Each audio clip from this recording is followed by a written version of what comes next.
러시아의 흑해 곡물 협정 중단 선언으로 국제 곡물 가격이 다시 급등하는 것 아니냐는 우려가 나오고 있습니다. 이런 가운데 한국농촌경제연구원은 흑해 협정 중단으로 인한 국내 곡물 수급 영향은 제한적이라는 분석을 내놨는데요. 다만 농경연은 더욱 안정적인 곡물 수급 관리를 위해선 대체 수입국을 충분히 확보해야 한다고 덧붙였습니다. 이호철 기자가 전해드립니다. 러시아의 흑해 곡물 협정 중단 조치에 따른 국내 영향은 제한적일 것이라는 진단이 나왔습니다. 한국농촌경제연구원은 최근 이 같은 내용을 담은 흑해 곡물 협정 중단이 곡물 수급에 미치는 영향 보고서를 발표했습니다. 흑해 곡물 협정은 지난해 7월 유엔과 튀르키예의 중재로 맺어진 러시아와 우크라이나 사이의 협정입니다. 이 협정은 우크라이나에 곡물을 실은 선박이 흑해를 안전하게 항해하는 것을 가능하게 했습니다. 실제로 흑해 협정 체결 이후 국제 곡물가도 차츰 안정세를 되찾았습니다.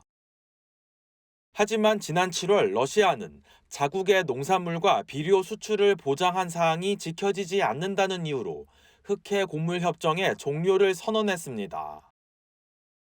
이에 국제적으로 주요 곡물가가 다시 급등하는 것 아니냐는 우려가 높아졌습니다. 이런 가운데 한국농촌경제연구원은 흑해협정 중단이 국제 곡물 시장에 미치는 영향은 제한적일 것으로 내다봤습니다. 우크라이나가 흑해를 대체할 수 있는 우회 수출 경로를 다수 확보했고, 향후 밀과 옥수수 등 주요 곡물의 생산량이 증가할 것으로 전망되고 있기 때문입니다. 러시아에서 흑해곡물 협정 연장을 안 할 가능성이 이미 높았던 상황에서 안 한 거기 때문에 지금 일주일 이상 지나고 나서 가격이 더 빠졌거든요.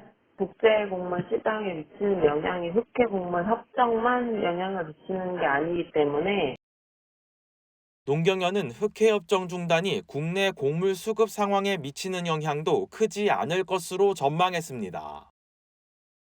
사료용 곡물의 경우 대체 수입국 확보가 용이하고 우크라이나 인근 국가를 통한 곡물 수입도 이뤄지고 있기 때문입니다. 다만 농경연은 러시아가 우크라이나 곡물 수출 시설에 대한 공격을 지속하고 있는 만큼 국제 곡물 시장의 불확실성은 여전한 상황이라고 평가했습니다. 그러며 국내 수입 곡물 수급을 보다 안정적으로 관리하기 위해 모니터링을 강화할 필요가 있다고 제언했습니다.